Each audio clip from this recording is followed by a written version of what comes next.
Track, le podcast francophone dédié à Battlestar Galactica. Bonjour à tous, je suis Draven et dans cet épisode Historica numéro 1, on va parler du créateur de Battlestar Galactica et des origines de son projet.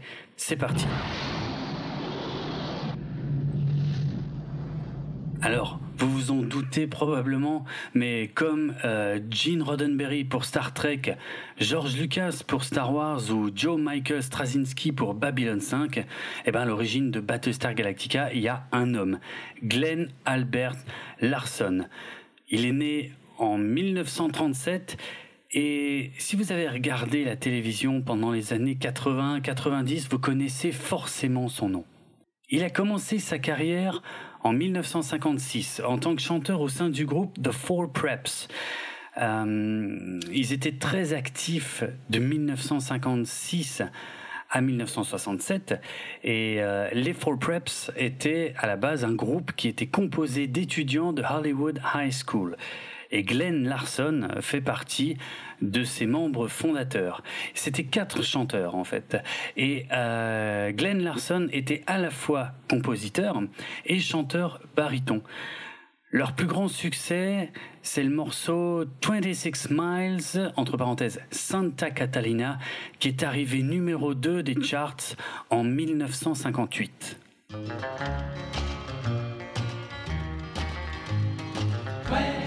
Miles across the sea, Santa Catalina is awaiting for me. Santa Catalina, the island of romance, romance, romance, romance. Durant leur carrière, les Four Preps ont accumulé 8 singles disques d'or et 3 albums disques d'or. Glenn Larson gardera toujours des liens avec le monde de la musique puisqu'il coécrira beaucoup plus tard le thème de Battlestar Galactica, le thème principal, celui qui sert de générique, donc la version 1978, qu'il écrira en collaboration avec Stu Phillips, qui lui s'occupera du reste de la musique de la série.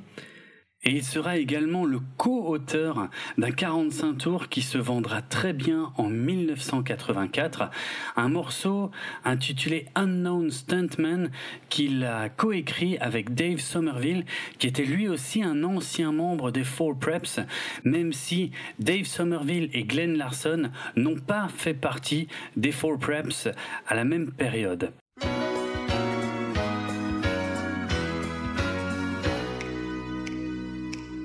I'm not the kind to kiss and tell, but I've been seen with fire up. I've never been with anything less than a 9. So fine, I've been on fire with Sally Field, gone fast with a girl named Bo, but somehow they just don't end up as mine. It's a death-defying life I lead. Ce morceau, vous le reconnaissez probablement puisqu'il s'agit du générique d'ouverture de la série L'homme qui tombe à pic, chanté par son acteur principal Lee Majors, dont voici la version française, dont les paroles d'ailleurs sont pas les mêmes, il y a que la mélodie qui est la même. Je suis l'homme qui tombe à pic, je suis l'homme qui vient de loin, et dans ma peau de flic, je n'ai jamais peur de rien. Je suis l'homme qui tombe à pic, j'ai ma vie entre mes mains. Et si je prends des risques, ça n'est jamais, jamais en vain. Alors Glenn Larson va commencer à travailler pour la télévision américaine dans les années 60. Il aura notamment ses premiers crédits en tant que scénariste sur la série Le Fugitif. Et puis, il va travailler sur l'adaptation d'un roman sorti en 1972, un roman écrit par Martin Caidin, dont il est chargé de réaliser, ou en tout cas d'écrire, une adaptation pour la télévision.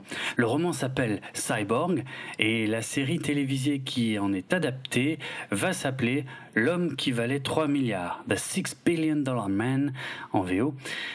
C'est donc une série télévisée qui va débuter en 1974 et donc Glenn Larson est un de ceux en tout cas qui a travaillé à adapter le roman pour en faire cette série culte.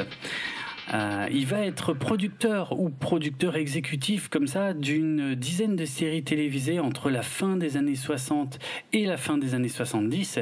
Et puis à la fin des années 70, surtout en 1978, Glenn Larson va signer un contrat inédit à la télévision américaine à cette époque-là. On parle bien sûr de Battlestar Galactica, dont le budget est estimé à $1 million par épisode, un record absolu pour l'époque. En 1979, il va développer une autre série de science-fiction pour la télévision américaine, puisqu'il va adapter Buck Rogers au XXe siècle. 1987. La NASA lance le dernier de ses grands vaisseaux spatiaux. Pris dans une tempête cosmique, Ranger 3 et son pilote, le capitaine William Buck Rogers, sont déviés de leur trajectoire et placés sur une orbite qui gèle son système de soutien de vie et ramène Buck Rogers sur Terre quelques 500 ans plus tard.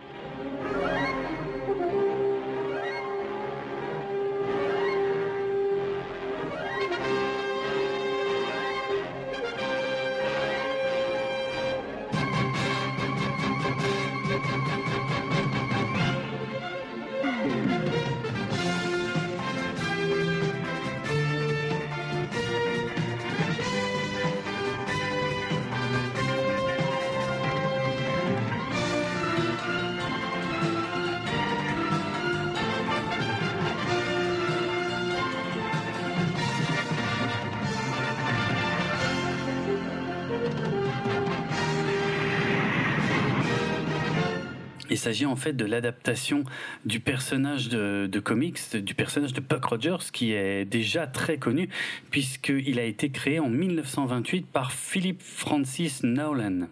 En 1980, il va travailler sur la suite de Battlestar Galactica avec un budget beaucoup plus faible que celui de la série d'origine. Il s'agira de Galactica 1980 qu'on abordera dans de futurs épisodes. Glenn Larson va avoir beaucoup de succès avec ses séries dans les années 80. Je vais vous citer quelques-unes des plus connues et vous allez voir qu'il s'agit évidemment de séries extrêmement cultes, puisque Glenn Larson a été le producteur de Magnum, L'homme qui tombe à pic, on l'a déjà mentionné, K2000 ou encore Manimal. Manimal qui est une série qui n'a compté que 8 épisodes sortis en 1983. À propos de K2000, je suis sûr que vous avez remarqué que l'effet lumineux qu'on peut voir sur le casque des Cylons dans Battlestar Galactica est quand même assez proche de l'effet lumineux qui figure à l'avant de la voiture dans K2000 de Kit. Et vous n'êtes pas les seuls à l'avoir remarqué, et Glenn Larson a été interrogé à ce sujet. Il a simplement répondu que c'était un effet qu'il aimait beaucoup. Voilà. En tout cas, dans l'ensemble, Glenn Larson a été le producteur de plus d'une 50aine de séries télévisées des années 70 à 90. Et je ne vous ai cité là que les plus célèbres, et en tout cas les plus célèbres de notre côté de l'Atlantique. Lorsque le projet de série réimaginée de Battlestar Galactica a été validé par Universal et la chaîne Sci-Fi au début des années 2000, Glenn Larson, il n'a pas été très heureux, notamment des modifications qui ont été faites sur son histoire, et tout particulièrement, par exemple, le changement de sexe du personnage de Starbuck. En fait, Glenn Larson n'a pas du tout été impliqué dans le développement de la mini-série en 2 parties de 2003, mais il a quand même voulu être crédité en tant qu'auteur. Alors, Ronald D. Moore, qui lui était justement en train de travailler sur le développement de cette nouvelle mini-série, de cette réadaptation du Battlestar Galactica original de Glenn Larson, et donc qui est intégralement l'auteur de la mini-série en 2 parties de 2003, lui trouvait tout à fait normal que Glenn Larson soit crédité sous la mention « Histoire 2 ». Vous savez, au générique, on aurait pu voir « Histoire de Glenn A. Larson et scénario de Ronald D. Moore, puisque Ronald D. Moore a complètement réécrit le scénario en gardant évidemment les fondamentaux de Larson, mais en le faisant quand même à sa sauce. Le problème, c'est que Larson voulait être crédité en tant qu'auteur du scénario de la version de 2003. Sachant qu'il ne travaillait pas dessus. Donc Ronald D. Moore n'était pas du tout d'accord avec ça. Et Glenn Larson a porté l'affaire jusqu'à la Writers Guild of America. Donc la Writers Guild, c'est le syndicat des scénaristes américains pour la télévision et le cinéma. Donc c'est un syndicat extrêmement puissant qui peut comme ça statuer sur justement sur des affaires de ce genre, parce que c'est quand même assez précis la mention histoire de ou scénario de. Enfin, les différences sont subtiles mais importantes à ce niveau-là, et donc c'est eux qui gèrent ce genre de choses. Eh bien, à la surprise de Ronald D. Moore, la Writers Guild of America va statuer en faveur de Glenn Larson. Ce qui va pas plaire à Ronald D. Moore dans cette décision, c'est que ça peut donner l'impression que le scénario a été écrit à deux, ce qui n'est absolument pas le cas, ou même que Ronald D. Moore a écrit une version du scénario ou sa version du scénario et qu'ensuite Glenn Larson l'a modifié et est repassé derrière, ou en tout cas que l'un est passé derrière l'autre, alors que voilà, tout ça ce n'est absolument pas le cas. Il est clair aujourd'hui que la mention la plus juste aurait été de dire histoire de Glenn Larson, scénario de Ronald D. Moore, qui a travaillé tout seul sur cette version. Glenn Larson, je le répète, n'a pas du tout été impliqué à ce stade. Et donc, voilà, Larson se retrouve crédité en tant que scénariste, ce qui déplaît beaucoup à Ronald D. Moore, mais il y a pire. Il y a pire, et ça va vraiment mettre Ronald D. Moore en colère. C'est qu'en fait, Glenn Larson, qui a fait des pieds et des mains pour être crédité, ne veut pas être crédité sous son vrai nom. Oui, c'est bizarre. En fait, c'est comme s'il ne voulait pas être associé à cette nouvelle version de Battlestar Galactica qu'il a pas l'air d'apprécier en fait. Il veut qu'on reconnaisse que ça s'inspire de ce qu'il a fait lui, mais il veut pas que son nom apparaisse clairement à l'écran. C'est donc sous le pseudonyme de Christopher Eric James qu'il apparaît en fait au générique aux côtés de Ronald D. Moore en tant qu'auteur des scénarios. En tout cas du scénario de la mini-série en 2 parties qui est le point de départ de la version réimaginée de Battlestar Galactica. Ronald D. Moore n'a jamais vraiment pardonné à Glenn Larson le fait qu'il veuille cacher son nom comme ça, comme s'il voulait pas être associé à cette merde, et là je cite Ronald D. Moore, mais tout en faisant en sorte de pouvoir quand même encaisser son chèque, parce qu'évidemment là derrière il y a des questions de fric. Voilà, sur la suite, en tout cas, de la mini-série en 2 parties, donc la série qui, elle, courra de 2004 jusqu'à 2009, et puis toutes les autres déclinaisons, c'est-à-dire les téléfilms, et puis les autres séries spin-off, c'est-à-dire Caprica ou Blood and Chrome. Là, Glenn Larson est crédité sous son vrai nom, avec le statut de producteur consultant, dont on imagine que c'est probablement plus un titre honorifique qu'autre chose, et puis peut-être aussi pour éviter des ennuis. Ça doit vouloir dire quelque chose de très précis, producteur consultant auprès de la Writers Guild of America, mais en tout cas, il est clair que Glenn Larson n'était pas du tout impliqué dans la série réimaginée de Battlestar Galactica. Faut dire que Glenn Larson, il avait pas une réputation, alors je dirais pas une réputation de quelqu'un de facile, je dirais plutôt que il avait une réputation, clairement. Il avait la réputation d'être quelqu'un qui créait des séries qui étaient en fait des copies des grands succès cinématographiques du moment, ce qui est quelque part pas complètement faux dans le cas de Battlestar Galactica, mais apparemment c'était pas la seule série dans ce genre-là. Il y a James Garner, qui était un célèbre acteur à la télévision américaine pour les rôles de Maverick dans la série du même nom, la série Maverick, qui a duré de la fin des années 50 jusqu'au début des années 60 et qui est probablement un peu plus connue chez nous parce qu'elle a été adaptée en film avec Mel Gibson en 1994, où Mel Gibson reprenait le rôle de Maverick.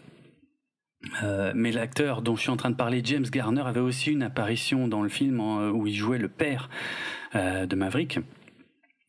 Et l'autre rôle très connu de James Garner, c'était Jim Rockford dans une série qui s'appelait en VO The Rockford Files, qui s'appelait en français $200 plus les frais. C'est une série des années 70, une série policière. Eh ben, James Garner avait donné à Glenn Larson le surnom de Glenn Larceny, sachant que Larceny en anglais ça veut dire un larcin, un vol. Donc voilà à peu près la réputation que pouvait avoir Glenn Larson à Hollywood. James Garner considère que une grande partie des scénarios d'épisodes de The Rockford Files avaient été copiés par Glenn Larson et qu'il avait réutilisé en changeant à peine les noms et les situations dans plein de ses séries, quoi. Glenn Larson s'est également retourné contre Universal. Donc Universal, c'est le studio qui a produit Battlestar Galactica, aussi bien la série d'origine que la série réimaginée. Eh bien, Glenn Larson a donc poursuivi Universal en justice en 2011 parce qu'il estimait que le studio ne lui avait pas versé les droits qui étaient prévus sur les revenus générés par les séries qu'il a produites pour Universal. Donc là, on parle encore une fois de L'homme qui valait 3 milliards, Quincy, je l'ai pas mentionné avant, mais c'est une série très connue aux États-Unis de Glenn Larson, Battlestar Galactica, Buck Rogers, Magnum, K2000.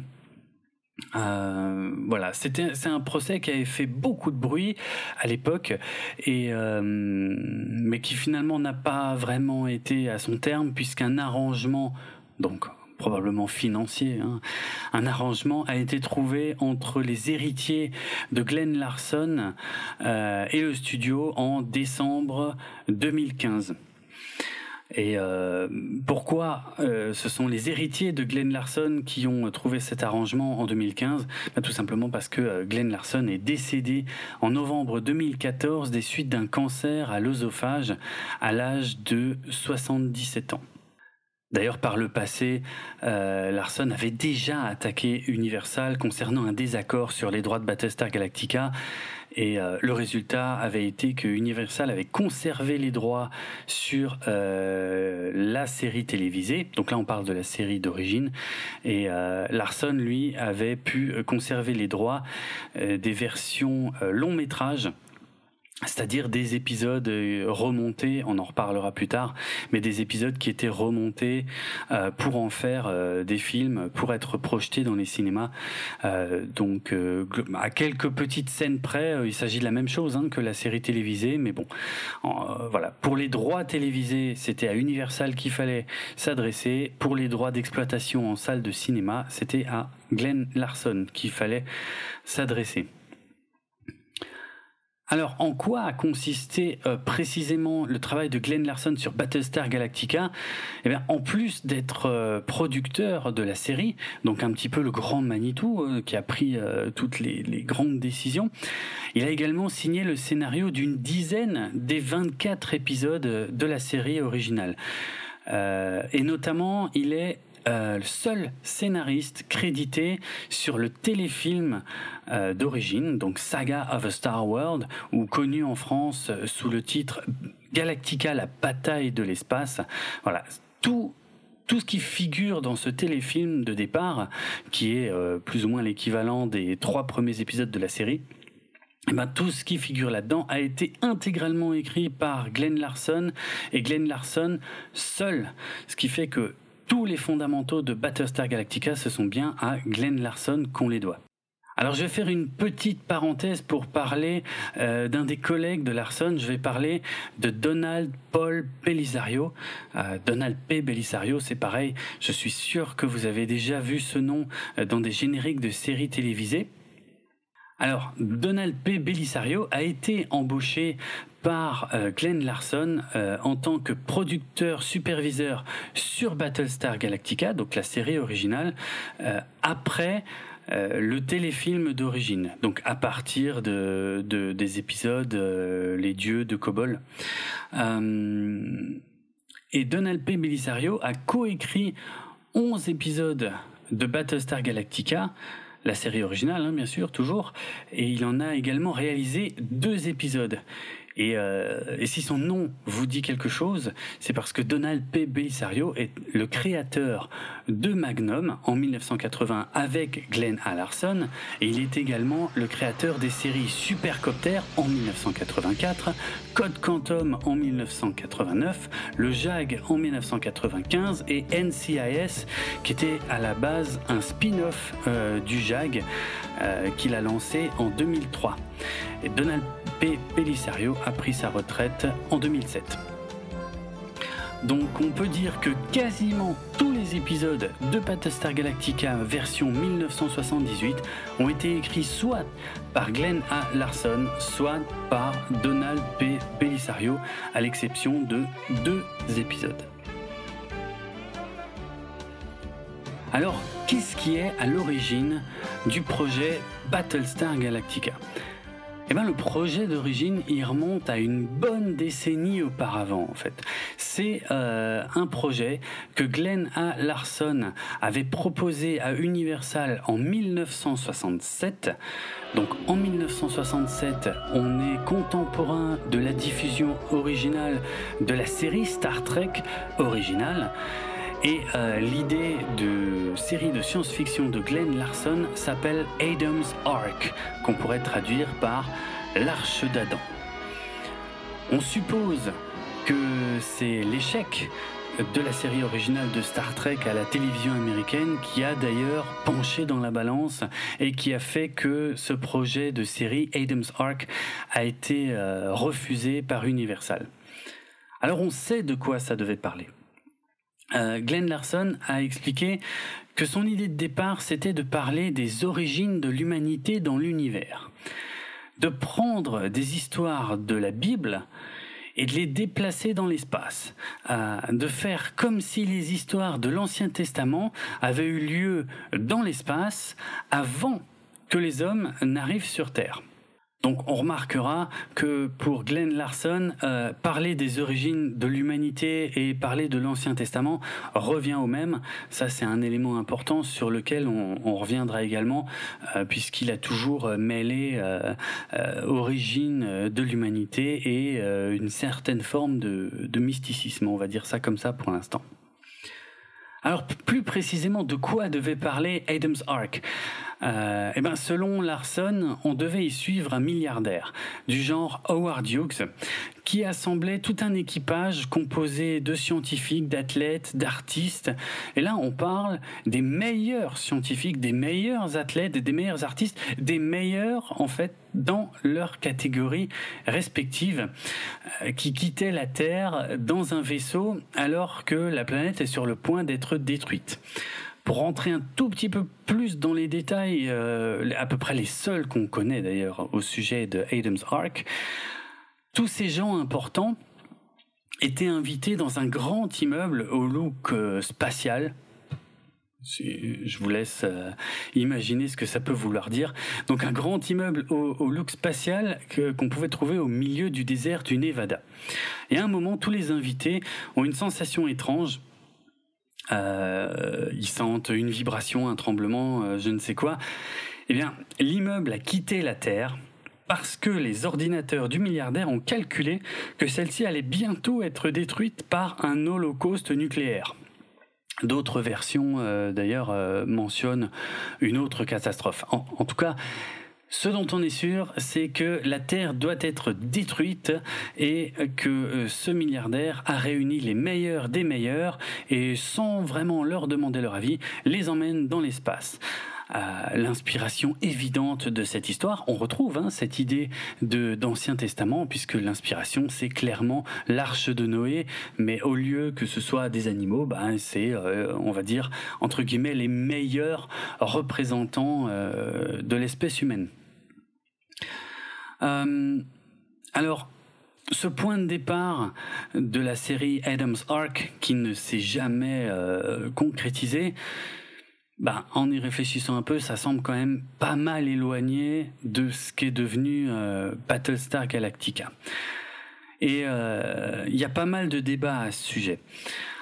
D'ailleurs, il se pourrait même que Adam's Ark ne soit en fait pas du tout à l'origine de Battlestar Galactica. Il y a certaines sources qui attribue davantage les idées fondamentales de Battlestar Galactica à un certain Leslie Stevens. Alors Leslie Stevens, c'est quelqu'un d'assez important dans l'histoire de la télévision américaine. C'est le créateur de la série Au-delà du réel, enfin qu'on connaît chez nous sous le titre Au-delà du réel, mais dont le titre original est The Outer Limits, qui dans les années 60 était un grand concurrent de la 4e dimension, The Twilight Zone. Il y a d'ailleurs eu une suite, je sais pas si on peut dire, une suite à Au-delà du réel, puisqu'il y avait Au-delà du réel, l'aventure continue, qui avait démarré à partir de 1995, donc qui était une suite, je sais pas si on peut dire une suite parce que chaque épisode était une histoire fantastique indépendante, mais enfin voilà, vous avez peut-être vu certaines versions de Au-delà du réel, donc dans les années 90. Ce n'est pas une défaillance de votre téléviseur. N'essayez donc pas de régler l'image. Nous maîtrisons à présent toute retransmission. Nous contrôlons les horizontales et les verticales. Nous pouvons vous noyer sous un millier de chaînes ou dilater une simple image jusqu'à lui donner la clarté du cristal et même au-delà. Nous pouvons modeler votre vision et lui fournir tout ce que votre imagination peut concevoir. Pendant l'heure qui vient, nous contrôlons tout ce que vous allez voir et entendre.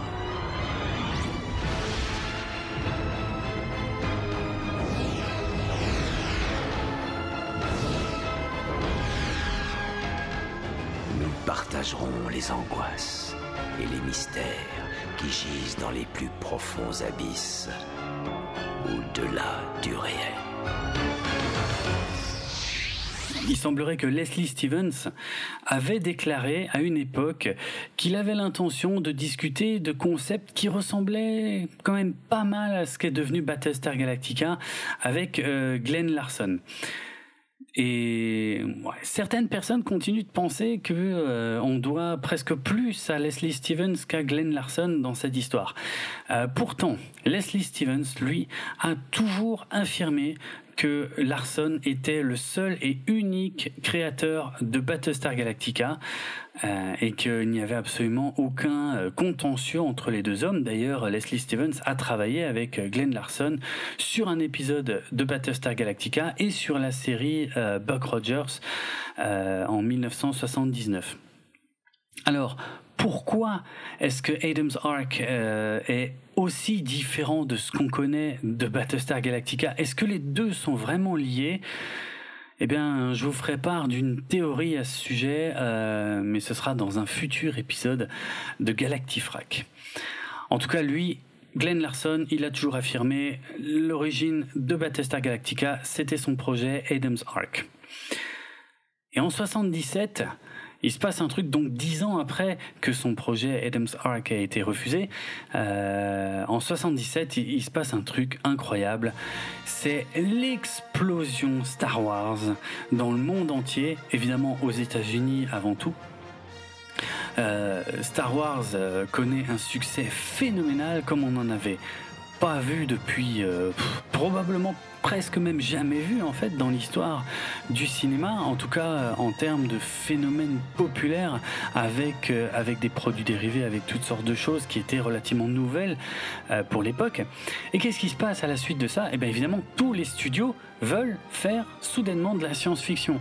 On se rappellera que quelques années auparavant, George Lucas, lui, a fait le tour de tous les studios hollywoodiens pour présenter son projet de Star Wars et qu'il a été refoulé à peu près partout, sauf à la Fox où il a été retenu vraiment quasiment sur un coup de bol par quelqu'un qui avait bien aimé son film précédent qui n'était pas du tout de la science-fiction. On est à une époque où il n'y a pas de science-fiction. Il n'y a plus de science-fiction sur les écrans, à part quelques vieilles rediffusions de Star Trek à la télévision américaine. Et encore, Star Trek, c'est un peu vieillot, ça a déjà une bonne décennie à ce moment-là. Il n'y a plus de science-fiction. Et puis Star Wars arrive, et là, tous les studios veulent faire de la science-fiction. Alors, Larson, qui travaille déjà avec Universal, leur présente son projet Battlestar Galactica, qui va mélanger deux éléments, ou plutôt deux concepts plutôt bien pensés pour essayer de capter une audience la plus large possible. En fait, il est question de mélanger des éléments de western et de Seconde Guerre mondiale, histoire de vraiment de pouvoir séduire un public qui ne serait pas forcément intéressé par de la science-fiction. Le pitch de départ, c'est celui d'une flotte de vaisseaux civils qui fuit la menace des Cylons et qui est défendue par un seul vaisseau de combat pendant leur recherche d'un lieu pour se réfugier. Eh bien, ça rappelle beaucoup une série télévision très célèbre aux États-Unis qui s'appelle en français La Grande Caravane ou Wagon Train en VO. C'est une série de 284 épisodes qui a été diffusée entre 1957 et 1965 où on suit une caravane de chariots qui traverse les États-Unis après la guerre de sécession pour trouver un endroit où aller se poser. C'est vrai que le concept de Battlestar Galactica est quand même extrêmement proche de ça, juste transposé dans l'espace. Battlestar Galactica est également très proche d'un film qui s'appelle La mer cruelle, The Cruel Sea, qui est un film anglais de 1953 où on peut suivre une corvette chargée d'escorter les convois qui traversent l'Atlantique au début de la Seconde Guerre mondiale. Et évidemment, les convois sont menacés par les sous-marins allemands. Donc encore une fois, on retrouve un peu le concept du convoi pas forcément armé qui est défendu par un seul bâtiment armé et où la menace ici qui prend ici la forme de sous-marins peut surgir n'importe quand et n'importe où. Une autre influence importante de Battlestar Galactica pour Glenn Larson a été le livre Erinnerungen an die Zukunft und gelöste Rätsel der Vergangenheit, qu'on peut traduire en français par Mémoire du futur, mystère non résolu du passé. Le titre anglais de ce livre est Chariots of the Gods, Unsolved Mysteries of the Past. Il a été écrit en 1968 par l'écrivain ufologue suisse Erich von Däniken et il était paru en français sous le titre Présence des extraterrestres en 1969. Alors, les théories d'Erich von Däniken ont eu beaucoup de succès dans les années 70. En gros, les théories de von Däniken prétendent que beaucoup de religions ancestrales ou beaucoup de traces de civilisations antiques sur la Terre auraient été produites par ce qu'on appelle les anciens astronautes. Alors la théorie des anciens astronautes, c'est une théorie qui prétend que beaucoup de divinités venues du ciel Donc, parce que si on y réfléchit bien, entre une divinité dans le ciel et un extraterrestre qui descendrait dans son vaisseau, comment dire, en termes de vocabulaire, je suis sûr que c'est assez proche. Donc, on peut aussi bien en déduire l'un que l'autre. Et Von Däniken, lui, n'hésite pas. Pour lui, que ce soit, je sais pas, les pyramides d'Égypte, Stonehenge, ou les statues de l'île de Pâques, ou les lignes inexplicables de Nazca, parce que mine de rien, ces lignes de Nazca qui sont dessinées sur une plaine, donc une plaine, c'est comme son nom l'indique, un endroit où on peut pas se mettre en hauteur pour les observer. Et pourtant, ces lignes ne prennent du sens que si on les observe depuis très très haut dans le ciel. Or, à l'époque où elles ont été dessinées, en théorie, on n'a aucun moyen de s'élever aussi haut dans le ciel.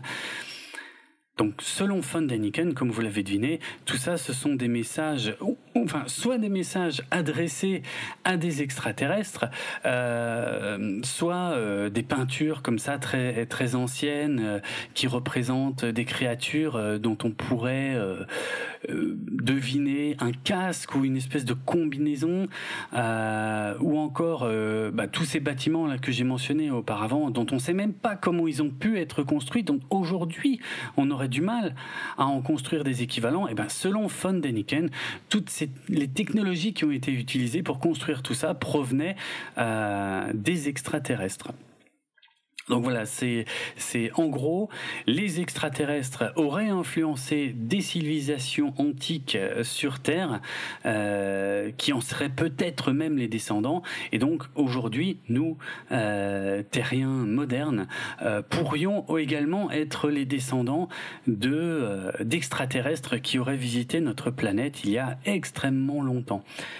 Donc ça, c'est une théorie qu'on retrouve, d'ailleurs, qui est énoncée au début de quasiment chaque épisode de la série originale de Battlestar Galactica, en VO en tout cas.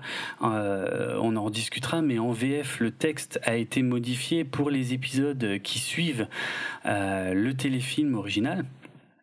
Mais donc voilà, ces théories-là, qui étaient extrêmement populaires durant les années 70, il n'est pas très surprenant que Glenn Larson, qui s'intéressait au sujet, y ait été exposé. Et puis pour être franc, ce sont des théories dont on a pu encore sentir l'influence au cinéma et à la télévision bien après les années 70, puisque l'ouvrage de Von Däniken est considéré comme une influence majeure de films comme Stargate, Prometheus ou encore Indiana Jones et le royaume du crâne de cristal. Oui, je sais, celui-là il est pas bien, mais enfin, c'est pas le sujet. Donc voilà, selon Glenn A. Larson, les humains sont comme des robots qui auraient été créés. Donc ça, c'est vraiment ce qu'il croit, hein. Ce sont des déclarations qu'il a tenues que je vous retranscris là quasiment telles quelles. Les humains sont comme des robots qui auraient été créés par un dieu supérieur avec des pompes et des câblages comme les autres créatures.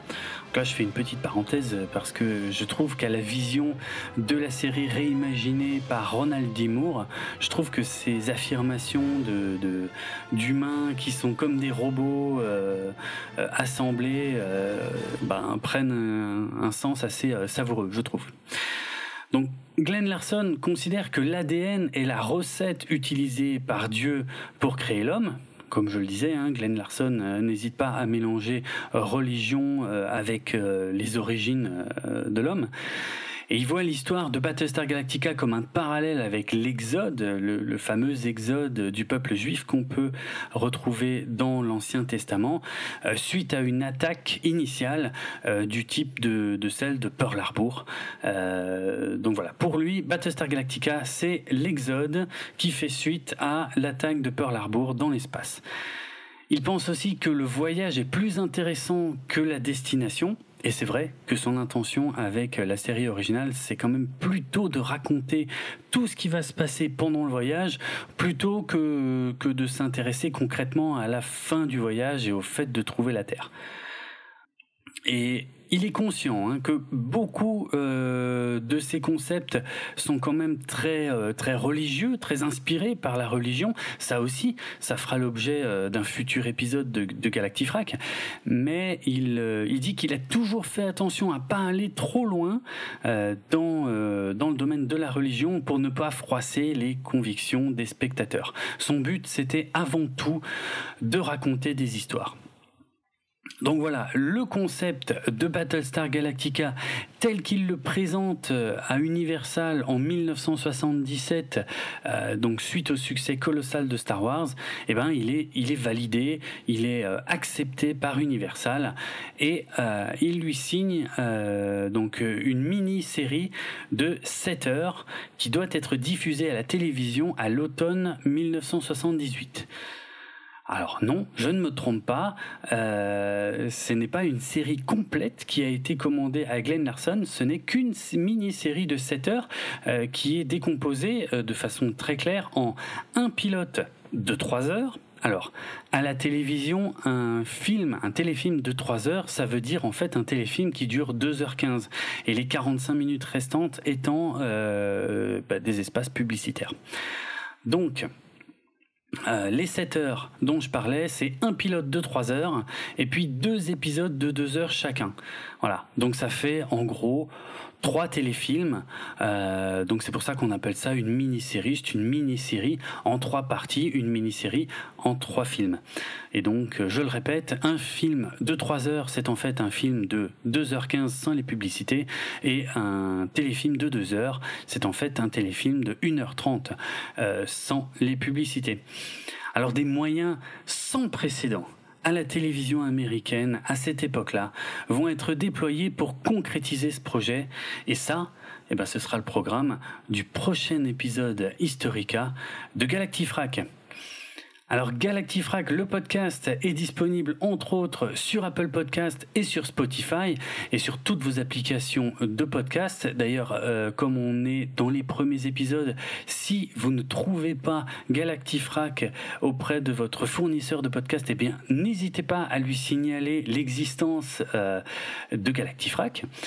Et voilà, on en a fini. Vous retrouverez les notes de cette émission, donc qui sera agrémentée de pas mal de vidéos, parce que, alors par exemple, le bouquin de Eric von Däniken a connu une adaptation sous la forme d'un documentaire dont il existe une version française et qui est présente sur YouTube, en tout cas au moment de la diffusion de cet épisode. Donc je vous mettrai le lien si vous voulez découvrir toutes les folles théories qui permettent soi-disant d'expliquer que tous les plus grands mystères des civilisations perdues sur Terre peuvent être facilement expliqués.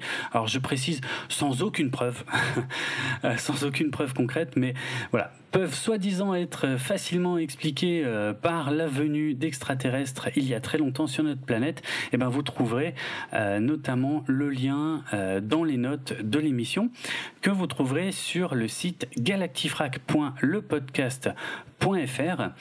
Et puis cette vidéo et puis quelques autres ainsi que des extraits musicaux de ce qui a été mentionné dans cet épisode, tout ça je le posterai également sur les comptes Twitter et Facebook de Galactifrac. Donc n'hésitez pas à vous y abonner, il y aura à chaque fois du contenu supplémentaire en lien avec les épisodes de Galactifrac. Voilà, c'est tout pour cette fois, je vous dis à bientôt, ciao. Dans Battlestar Galactica, ça... Sérieusement. Il n'y a rien à lire. Mais ta gueule!